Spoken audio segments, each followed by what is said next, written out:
A significant escalation. This is how the Kremlin describes Ukraine's potential purchase of long-range missiles. The Russians are becoming increasingly nervous about the word Tomahawk, the type of cruise missile that Kiev has asked Washington to sell it. At the same time, Putin has announced an autumn mobilization, the largest in a decade. Over 130,000 soldiers will be drafted. According to analysts, this proves that the Russian war machine has no intention of slowing down and is preparing for another year of war. Operation Desert Storm, January the 17th, 1991, the operational debut for Tomahawk cruise missiles. Within 72 hours, over 200 missiles were launched from American submarines and destroyers operating in the Persian Gulf. Iraqi logistics points, radar bases, command centers and airports ceased to exist. 90% of the missiles fired hit their targets, which was crucial to the success of the entire campaign, and preparations for ground offensive, whose victory was a foregone conclusion.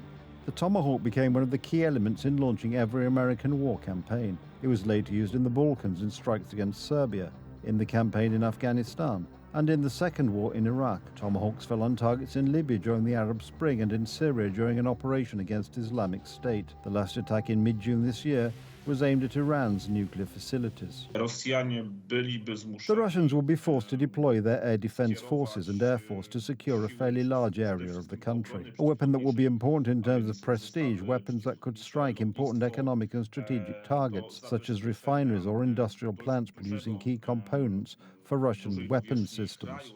Analysts are in broad agreement on this issue.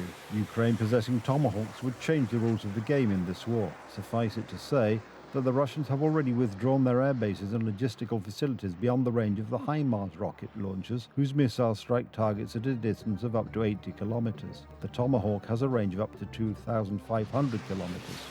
And I think President Trump has made clear that he's frustrated with Putin.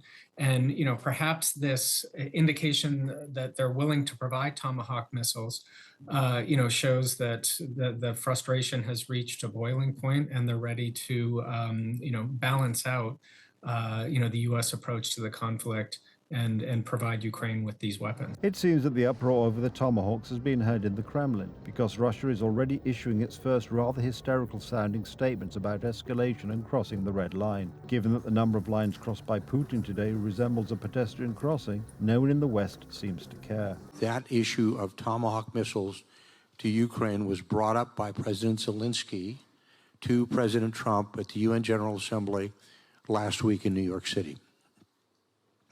There's been no comment either, yes, it's going to happen, or no, it's going to happen. The acknowledgement from, again, in the public reports is they were asked for. That is obviously something that has been picked up by the world press, obviously picked up by the Russians as well, simply because of the capability and the capacity of the weapon system. Putin's mobilization decree is of much greater importance to the planners at the Pentagon and NATO headquarters. It is record-breaking in terms of the number of conscripts. The Russian army is to be reinforced with an under 135,000 conscripts in 2 months. Russia adopted a different strategy. The war with Ukraine is a total war, and Russia is also waging a hybrid war with NATO. Meanwhile, the losses in Ukraine are not to be felt by the armed forces of the Russian Federation, which means that, alongside the fighting in Ukraine, military potential is being built up in Russia, as if this war did not exist. The coming weeks from October to December will likely be spent in a war of position. Autumn rains and the onset of winter, as previous years have shown, means stagnation in large-scale maneuvers. A possible offensive could therefore be expected either at the turn of the year or not until spring.